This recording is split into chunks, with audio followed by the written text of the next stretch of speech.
Saya banyak sependapat, terus saja. Tapi hari ini saya menjadi meragukan. Ya, jadi begini, yang Bapak ungkapkan itu, saya bisa bantah, waktunya tidak cukup. Saya siap berjumpa dengan Bapak, mari kita bahas satu persatu akan saya buktikan. Saya butuh hari ini, Pak. Satu, oh nggak bisa, saya tidak. Silahkan Anda bantah di sini.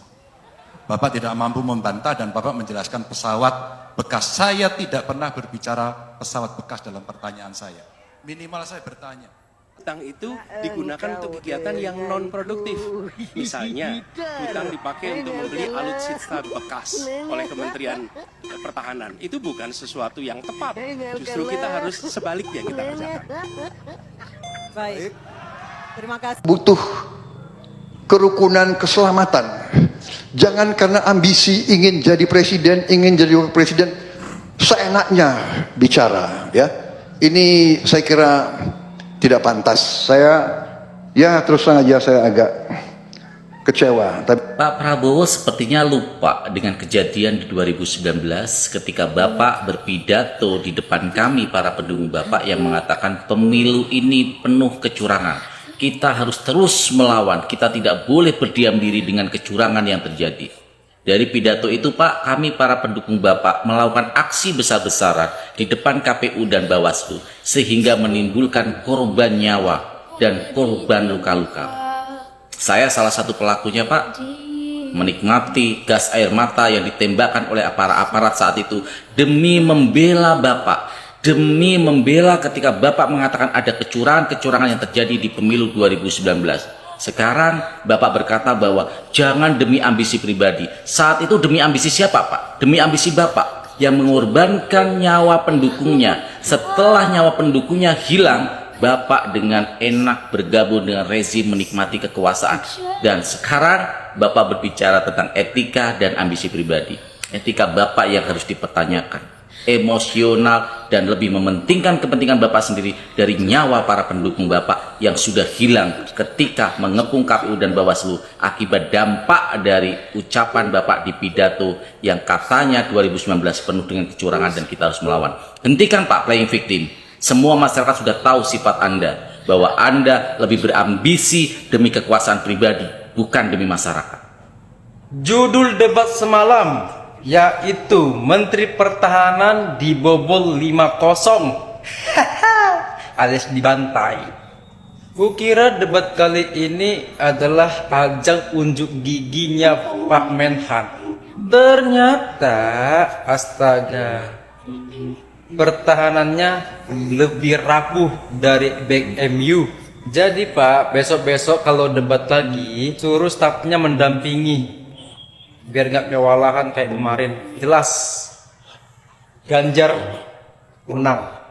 Kalau Ganjar fit, maka saya harus mengatakan Anies Baswedan tetap menjadi raja debat. Tapi karena malam ini saya melihat sendiri dia kurang fit, maka juara debat pada debat capres yang kedua ini harus kita akui adalah Ganjar Pranowo. Dia tampil di atas ini sangat dinamis sekali, bisa ada di tengah-tengah, tapi juga bisa menantang. Ayo saling menunjukkan data. Jadi selamat buat Ganjar Pranowo. Terima kasih Pak Prabowo. Saya senang sekali Bapak memantik saya, data saya tidak benar. Silakan bantah data saya hari ini Pak. Dan saya izinkan kalau ada staf mau bantu silakan beri di sebelahnya. Izinkan Pak. Global Peace Index kita menurut sumber Institute for Economic and Peace kita turun Pak. Kalau mau diklosa boleh, silakan. Saya bawakan ini dari rumah.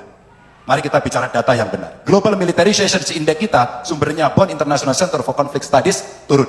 Semua skornya ada. Kapabilitas militer kita ini dari Law Institute Asia Power Index turun. Proporsi anggaran pertahanan kita sumbernya IISS Military Balance Plus turun. Pak Prabowo, saya mau bertanya kepada Bapak, termasuk kemudian capaian MEF kita hanya 65,49% dari target 79%. Mengapa terjadi penurunan dan apa solusi? Waktu habis. Pak Prabowo silakan untuk menjawab pertanyaan dari Pak Ganjar, waktu Bapak 2 menit silakan. Jadi Pak Ganjar, saya sudah buat rencana, tetapi yang menentukan termasuk Menteri Keuangan. Dan masalah yang kita hadapi, tolong ya, saya memang sudah jadi Menteri Pertahanan 4 tahun, tetapi kita diganggu oleh COVID 2 tahun, di mana terjadi refocusing Jadi banyak yang kita ajukan tidak disetujui oleh Menteri Keuangan. Jadi sebagai seorang menteri, sebagai seorang team player, saya harus loyal.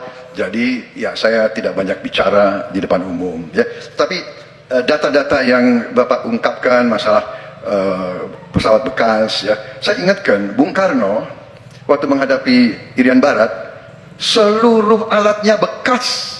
Pak Ganjar, Bung Karno, seluruh pesawat terbang, kapal selam, cruiser, destroyer, semuanya bekas.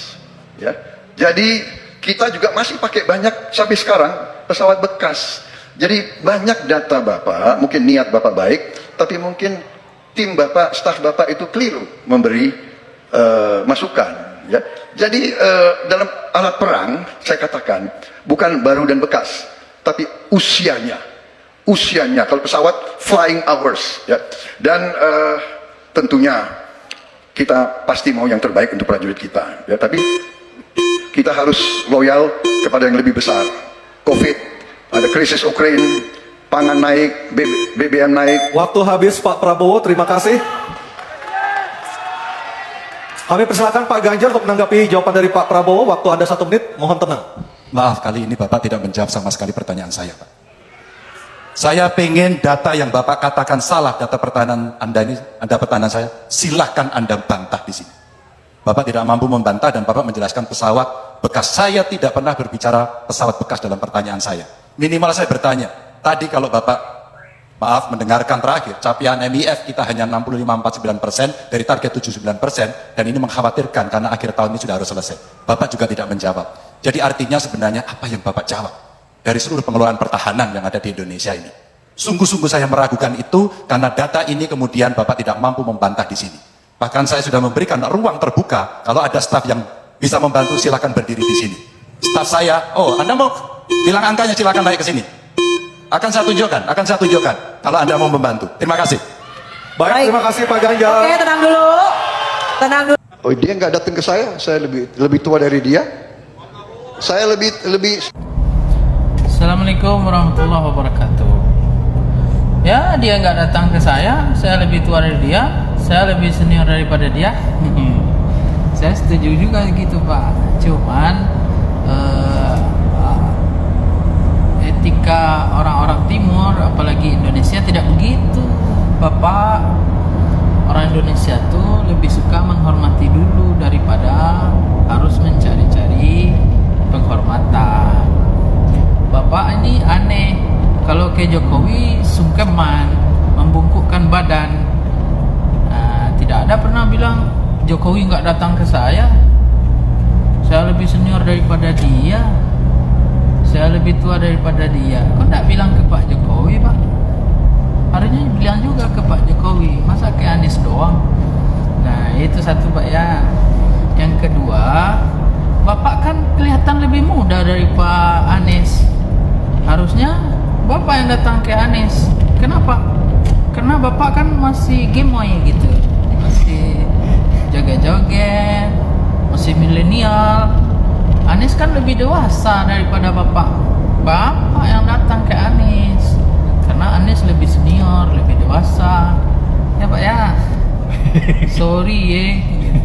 Omon-omon, ya, tak bisa. Jadi tidak hanya omon,